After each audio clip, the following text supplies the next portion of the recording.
तो JEE mains में कभी कभी क्वेश्चन रिपीट भी होता है मेरे भाई। हाँ, इस बात को नोट कर लो, क्लास मिस करना एक गुनाह है बेटा, और वो गुनाह अगर आप लोग करते हो तो आपको उसकी सजा जरूर मिलेगी।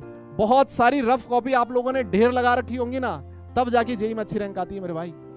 किसी भी बच्चे की सक्सेस में मुझे लगता है कि जो सबसे मैक्सिमम कंट्रीब्यूशन होता है वो खुद का होता है कि सर फिजिकल केमिस्ट्री को कैसे पढ़ें कि जिससे हम लोग मैक्सिमम स्कोर कर पाए। सबसे पहली चीज जिस पे मैं एम्फेसाइज करता हूं वो है बेटा नोट्स प्रिपरेशन। इस चीज को गांठ बांध लो, अगर आप लोगों ने नोट्स अच्छे से नहीं बनाए तो आप बहुत रिग्रेट फील करोगे जब आप लोगों का एग्जाम होने वाला होगा उससे एक महीना पहले। एक्चुअली ऑनलाइन टीचिंग जो होती है ना, उसमें सबसे बड़ी प्रॉब्लम यही है मेरे भाई कि जैसे ही हमें लगता है कि यार इसकी तो पीडीएफ मिल जानी है ना, और पीडीएफ हम लोग एक साथ इकट्ठी कर लेंगे, नोट्स बनाने की जरूरत क्या है।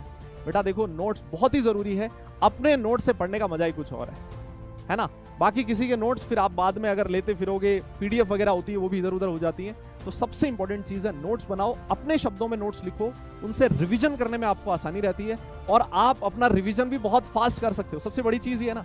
और दूसरी चीज ना यार, जो मैं ये सारी चीजें आपको बोल रहा हूँ ना, ये बहुत एक्सपीरियंस के बाद ये सारी चीजें बोल रहा हूँ। बहुत सारे बच्चों से हम लोग हर साल मिलते हैं, उन्होंने कौन सी चीज अच्छी करी, कहाँ पे उन्होंने लैग किया, जब उनसे हम लोग बात करते हैं उसके बाद ये 5-7 चीजें मैं आप लोगों के लिए लेके आया हूँ जिसको आपको through out the year follow करना है। फिर उसके बाद देखो, जो भी चीज आप लोगों ने पढ़ी है, ये गोल्डन रूल है। देखो, रिवीजन विद इन 24 आवर्स, 24 घंटे में उस चीज को रिवाइज करना जरूरी है ना। ये एक स्टडी बताती है कि इंसान जो 24 घंटे में किसी भी पढ़ी हुई चीज को रिवाइज कर लेता है, जो बच्चा, उसका रिटेंशन काफी लंबे टाइम तक रहता है। अगर ये सारी चीजें आप लोग फॉलो करते हो ना, तो मेरी गारंटी है आप लोगों को एक अच्छे कॉलेज में पहुंचने से कोई नहीं रोक सकता।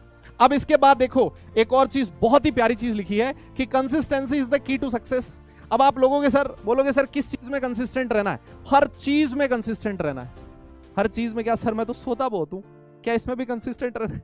नहीं दादा, ऐसे काम नहीं करना। देखो, कंसिस्टेंसी किस चीज में? सबसे पहली चीज आपको नोट्स प्रिपरेशन में, है ना। ऐसा नहीं कि 2 दिन नोट्स बना लिए फिर उसके बाद लगा कि यार नहीं, यार थोड़े दिनों बाद देखेंगे, ऐसा नहीं करना दादा, है ना।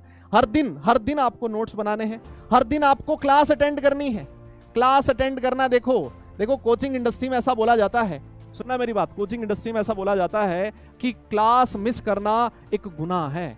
क्या बोला जाता है? कि क्लास मिस करना एक गुनाह है बेटा, और वो गुनाह अगर आप लोग करते हो तो आपको उसकी सजा जरूर मिलेगी। वो सजा भले ही कोई और ना दे, वो खुद ही मिल जाएगी तुम्हें। हम लोग जेई के लिए प्रिपरेशन कर रहे हैं ना, और दुनिया के सबसे टफ एग्जाम में और इसकी गिनती होती है, तो उसमें जो चीजें पूछी जाएगी कॉन्सेप्चुअल आएंगी, और कॉन्सेप्चुअल चीजें आप तभी सॉल्व करवाओगे मेरे भाई जब आप लोगों ने रेगुलर क्वेश्चंस की प्रैक्टिस करी होगी, पेन घिसा होगा घर पे, है ना। बहुत सारी रफ कॉपी आप लोगों ने ढेर लगा रखी होंगी ना, तब जाके जेई में अच्छी रैंक आती है मेरे भाई। क्योंकि आप लोग सोचो, 7-8 लाख लोग एग्जाम देते हैं इस जेई का, और गिनी चुनी सी सीट्स होती है ना। अगर ऐसे लोगों से तुम्हें कंपीट करना है तो ऑब्वियस ही बात है, जो लोग बाकी नहीं कर रहे ना, उससे हमें बहुत कुछ अच्छा करना पड़ेगा। यस, हमेशा जो ज्यादा पढ़ेगा, ज्यादा मेहनत करेगा, सीधी सी बात है भैया, वो एग्जाम में अच्छा करेगा, ऐसी प्रोबेबिलिटी मैक्सिमम होती है ना। और जिस दिन जब बाकी लोग पढ़ रहे हो और तुम लोग सो रहे हो ना, तो जो लोग पढ़ रहे होंगे और जिस दिन वो तुमसे मिलेगा ना, वो तुम्हें हरा देगा। इस बात को याद रखना। किसी भी बच्चे की सक्सेस में मुझे लगता है कि जो सबसे मैक्सिमम कंट्रीब्यूशन होता है वो खुद का होता है। टीचर का रोल 20-25-30% के आसपास ही रहता है। वो गाइड करता है, वो समझाता है, लेकिन जो बच्चा उसको फॉलो करता है ना, वो अच्छी कॉलेज में जाता है। देखो, सीधी सी बात ये। और देखो भैया, रामबाण देख लो, ये वाला पीवाईक्यूज का मतलब समझते हो ना दादा? पीवाईक्यूज समझते हो ना? पीवाईक्यूज मतलब प्रीवियस ईयर के क्वेश्चंस। सर ये क्यों करने जरूरी है? ये थोड़े ना आएंगे हमारे एग्जाम में दादा। ये इसलिए करने जरूरी है क्योंकि इससे आइडिया लगता है हमें कि किस तरह के क्वेश्चंस एग्जाम में पूछे जाते हैं। ये हमारा कॉन्फिडेंस बिल्ड करने के लिए बहुत ही यूजफुल होता है। और कई बार तो, अगर मैं जेई एडवांस की तो नहीं कर रहा मैं बात, जेई मेंस की अगर बात करें ना, तो जेई मेंस में कभी कभी क्वेश्चन रिपीट भी होता है मेरे भाई। हाँ, इस बात को नोट कर लो, जेई मेंस में क्वेश्चंस रिपीट भी होते हैं। हो सकता है कई बार डायरेक्ट क्वेश्चन रिपीट हो जाए, जैसे इनऑर्गेनिक केमिस्ट्री वगैरह में, फिजिकल में डेटा चेंज कर दिया, हल्का सा क्वेश्चन रिपीट हो जाता है। और देखो, दूसरी चीज, don't miss the test, golden rule. कसम खा लो आज ही, मैं सारे लोगों से यहां पर चाहता हूं कि सारे लोग कमेंट सेक्शन में लिखें कि सर हम लोग कसम खाते हैं टेस्ट मिस नहीं करेंगे। सारे लोग खाओ, और कसम मेरी मत खाओ, ओए मेरी मत खाना, है ना। तुम लोग देख लेना अपने हिसाब से। ये सारे लोगों से मैं ये प्रतिज्ञा चाहता हूं कि सर कोई भी टेस्ट हो हमारा, चाहे हमारी तैयारी कितनी भी हो, 50% है, 60% है, 80% है, 40% है, सर मैं क्वेश्चन जरूर सॉल्व करूंगा उस टेस्ट के, मैं टेस्ट जरूर दूंगा। इट डजंट मैटर मेरे कितने नंबर आते हैं, उससे कोई लेना देना नहीं। और चीज, अगला जो पॉइंट है ना, ये देखो, ये ऑनलाइन स्टडी में तो ये गोल्डन रूल है भैया, है ना, अवॉइड डिस्ट्रैक्शंस। और सर ये डिस्ट्रैक्शन किस तरह के होते हैं? जैसे मान लो अभी वो चैट वैट में चलता रहता है ना कि शोना बाबू क्या कर रहे हो, नेहा तुम क्या कर रहे हो, राहुल तुमने खाना खा लिया क्या? भाई वो नहीं करना है तुम्हें। देखो सीधी सी बात ये है, वो सबसे बड़ा डिस्ट्रैक्शन है। आप लोग चैट में डिस्ट्रैक्ट हो रहे हो तो क्लास के बाद तो होना ही है। जब रेगुलर क्लास चल रही है उसी में अगर तुम डिस्ट्रैक्टेड हो तो फिर तो तुम्हें रोकने वाला भी नहीं है ना यार कोई, है ना। तो वो चीज़ तुम्हें नहीं करनी है। क्लास अगर चल रही है 100% अपनी कंसंट्रेशन के साथ बढ़ के पढ़ाई करनी है। और पढ़ाई करने का देखो एक चीज़ और बताऊं मैं आपको, पढ़ाई करने का आपकी जो जगह है ना वो फिक्स होनी चाहिए। आपका एनवायरनमेंट एकदम ऐसा होना चाहिए कि जहाँ पे घुसते ही आपको ऐसा लगना चाहिए कि यार मैं यहाँ पे पहुंचा हूँ, इसका मतलब ये मेरी जगह सिर्फ पढ़ने वाली है।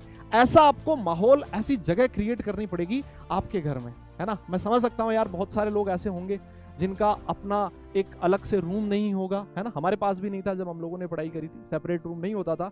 लेकिन फिर भी मतलब जो भी रूम है, जिसके साथ भी आप रूम शेयर करते हो, एक कोने में अपनी टेबल लगाओ, चेयर लगाओ और उसमें सामने सामने ना बड़ा सा गोल दिखो, है ना, कि यार मुझे ना एक अच्छी आईआईटी में जाना है, एक अच्छे एनआईटी में एडमिशन लेना है। जैसे आप उस जगह पे पहुंचोगे ना तो आपको मतलब वो एक अलग सा मोटिवेशन उस जगह पे आना चाहिए, है ना। तो आपका पढ़ने की जो जगह है वो बहुत जरूरी है कि एकदम बढ़िया ढंग से जगह हो जहां पे आप जाओ और हमेशा उसी जगह पे बैठ के एकदम बढ़िया ढंग से पढ़ाई करो। तो सबसे लास्ट चीज, ये सुनते ही ना, ये सुनते बहुत सारे लोगों को मजा आने वाला है कि हाँ सर ये पते की बात बोली आप लोगों ने, है ना, स्लीप वेल। देखो ये सिर्फ इसलिए है, यहाँ पर स्लीप वेल का मतलब ये नहीं है कि सर 10-10, 12-12 घंटे की नींद निकाल रहे हैं, ऐसा नहीं है मेरे भाई। देखो वैसे तो ये जब नींद की बात होती है तो ये सबका बॉडी क्लॉक अलग अलग तरीके से बिहेव करता है ना। कुछ लोग 7 घंटे सोने से काम चल जाता है, कुछ लोग 8 घंटे, है ना, कुछ लोगों का तो 9-10 घंटे में भी काम नहीं चलता। लेकिन मुझे ऐसा लगता है कि 6 से 7 घंटे की नींद आप लोगों के लिए मोर देन सफिशिएंट है ना। 7 घंटे तो मैं मानता हूं कि एकदम बढ़िया सफिशिएंट है। उसके बाद तो कोई टेंशन है ही नहीं। 7 घंटे सो रहे हो मतलब बहुत बड़ी चीज है ना। और साथ साथ अगर आप एक रूटीन सेट करके रखोगे ना अपना, है ना, कि इसी समय सोना है, इस समय उठना है, तो आपका बॉडी उसी तरह से एडजस्ट हो जाएगा और वो आप लोगों के लिए बहुत ही फायदेमंद होगा, है ना।